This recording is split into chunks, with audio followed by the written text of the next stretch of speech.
Halo, perkenalkan nama aku Farhan Hilmi Muhammad dari BAS 1 dan saya dipercaya sebagai General Manager dari event ini. Kenalin, aku Alvito Fajar Ramadan dari BAS 2. Kali ini aku dipercaya untuk jadi Vice General Manager pada event kali ini.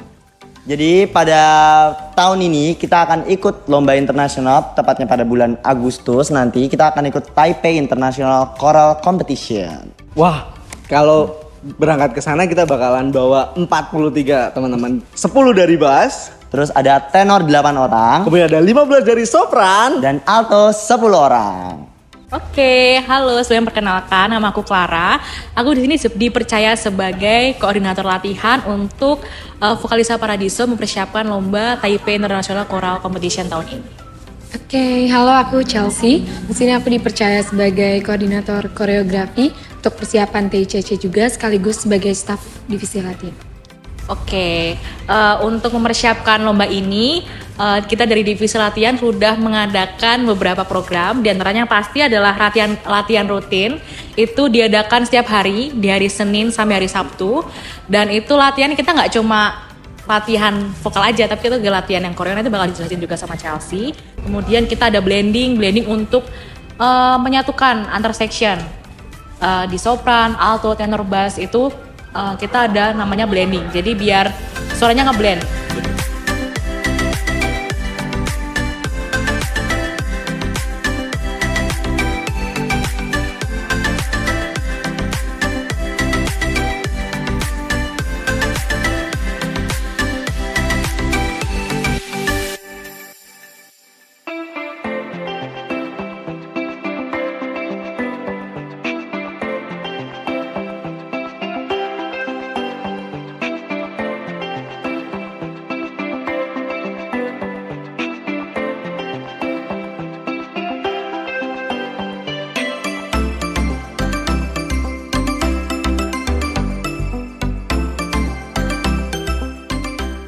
Juga ada latihan bersama pakar koreo yang tahun ini berkesempatan berlatih bersama Mbak Uci sebagai koreografer, dan juga kita ada Kak Aga yang kemarin sempat juga latihan bareng kita. Itu banyak banget ya, kalau ngapain aja tuh kalau mau diomongin dari hari pertama. Kalau hari pertama tuh memang aku konsennya ke materi koreo. Jadi how to state act-nya kamu tuh bener secara teknik gerak, badannya, gerakannya harus bener. Yang pasti kalau kemarin ke fisiknya dulu, baru hari ini aku nyentuhnya ke olah rasonya. Jadi kalau di dalam performan itu kan yang dilihat nggak cuman suaranya, tapi kalian butuh harus bagaimana kamu tampil di panggungnya. Itu rasonya, rasa. Jadi feel-nya yang kemarin itu belum dapat, dan itu PR yang sangat besar buat aku. Jadi hari pertama aku konsen ke teknik gerak, hari kedua baru masuk ke feelingnya.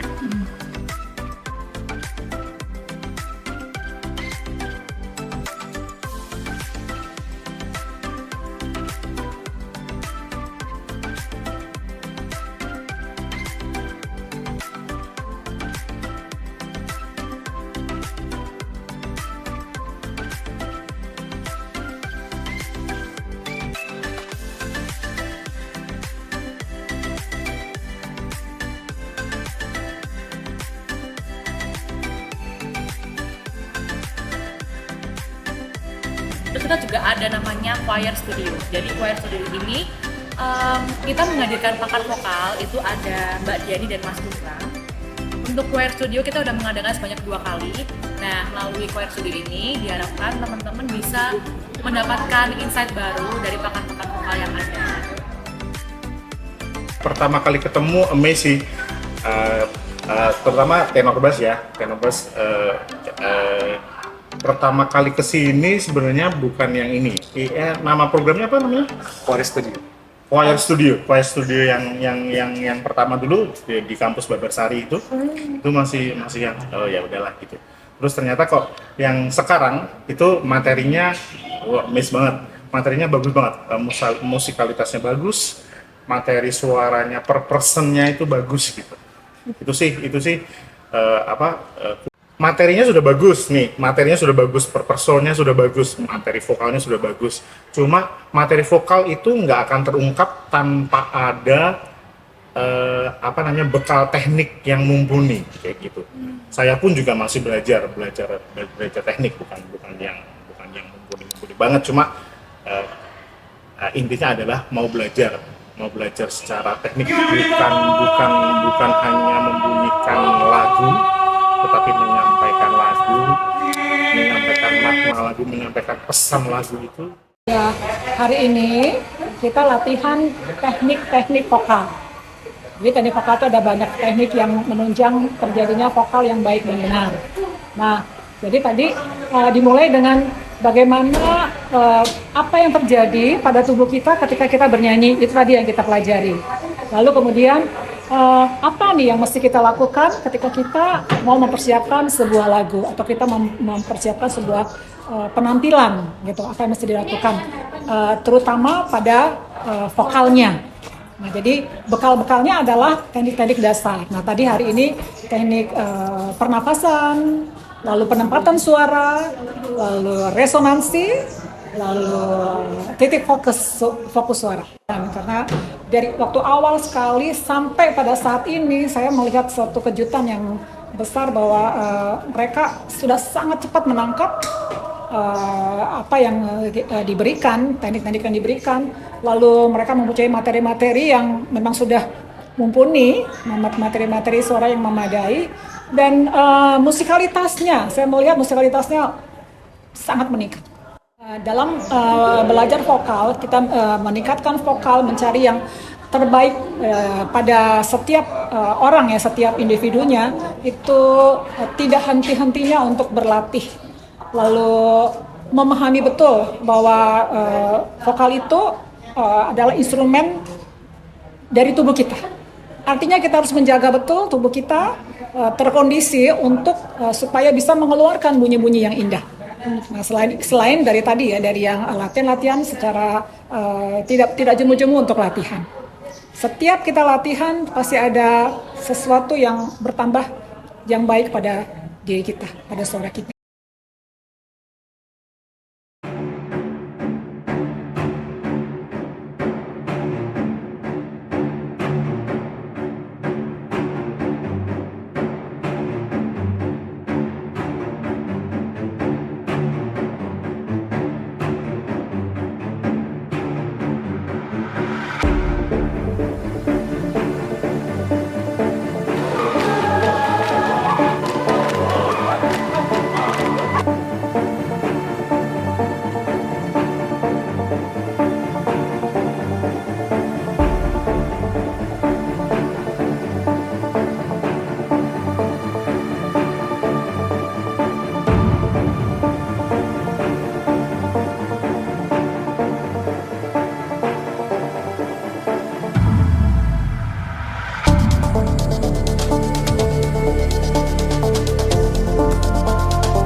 Hai, aku Anastasia Ines dari Sopran juga. Pada kesempatan kali ini dipercaya oleh Farhan dan Vito sebagai koordinator dana usaha atau Danus IT. Wah, kalau kamu nanyain suka duka, pastinya banyak banget ya, Syah. Karena kami dari Divisi Danus kan ada nih kegiatan-kegiatan Danus yang baru di mana squad dan panitia tuh belum pernah nih ngerasain danusannya kayak gitu. Mungkin aku ceritain di live music ya. Biasanya kalau live musik itu dari Danus tuh milih nih teman-teman yang bertalenta, bisa main gitar, main kajon, nyanyi vokal di depan umum gitu. Nah, kita juga biasanya live musik itu di kafe-kafe gitu. Next, aku akan bercerita tentang thrift di pasar, gimana ramainya situasi pasar di pagi hari di pasar Klaten ya teman-teman. Nah, kalau thrift di pasar itu biasanya kita datang jam 6 pagi, dimana kita dibagi menjadi 2 titik. Nah, dari teman-teman juga akan belajar nih bertemu bapak ibu yang dimana akan menawar baju-bajunya itu dengan harga yang sangat rendah, dan di situ tuh kita harus bisa belajar marketing yang baik supaya kita juga bisa menjual harga-harga thrift yang kita jual itu sesuai dengan kualitas yang kita tawarkan. Nah, yang ketiga, kita juga ada parkir dan ngamen di gereja. Nah, Kalau parkir itu nanti biasanya anak-anak cowok nih yang handle mobil dan motor gitu, sedangkan yang cewek-cewek nanti bisa bantu pegang uang gitu di akhir ibadah.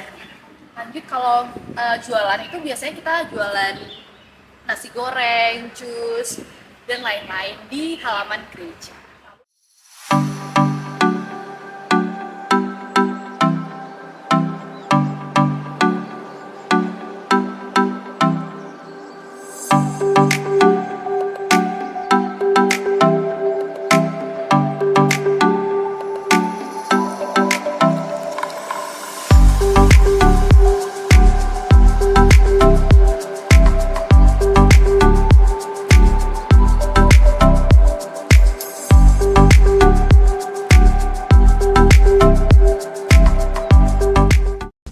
Oke, halo semuanya. Aku Rina. Pada kesempatan kali ini, aku diamanahi sebagai koordinator kostum pada lomba kali ini. Kali ini job desk umumnya ya nyiapin kostum sesuai kategorinya. Kan kita ngikutin 3 kategori. Itu ada mix, terus ada mix youth, terus ada folklore. Nah, di mix ini kita pakai kostum yang bernuansa warna hijau yang disertai dengan obi batik. Nah, kenapa pakai obi batik? Biar kita memperkenalkan budaya Indonesia ke luar negeri. Biar orang tahu kita tuh dari Indonesia gitu.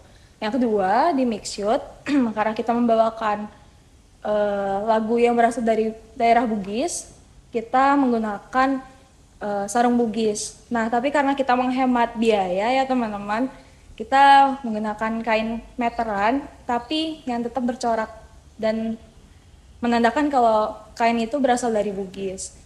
Terus yang ketiga, di kategori folklore, karena kita menyanyikan 3 daerah, tapi 2 daerah besarnya itu ada di Bali dan juga di Papua. Jadi kita menggunakan kostum yang bernuansa Bali, lalu pada saat yang bersamaan kita menggantikan kostum yang bernuansa Papua. Seperti itu.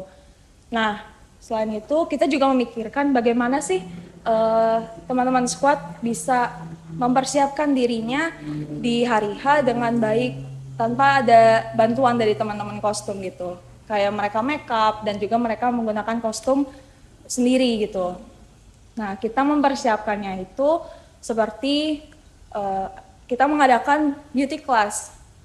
Nah, di beauty class ini sebagai sarana teman-teman untuk belajar bagaimana mereka make up. Kayak teman-teman cowok, mereka harus tahu mereka pakai celak seperti apa, mereka pakai foundation seperti apa, dan cewek-cewek juga eyeshadow yang sesuai di look tersebut apa gitu. Nah, nantinya dari beauty class ini bisa diterapkan di hari H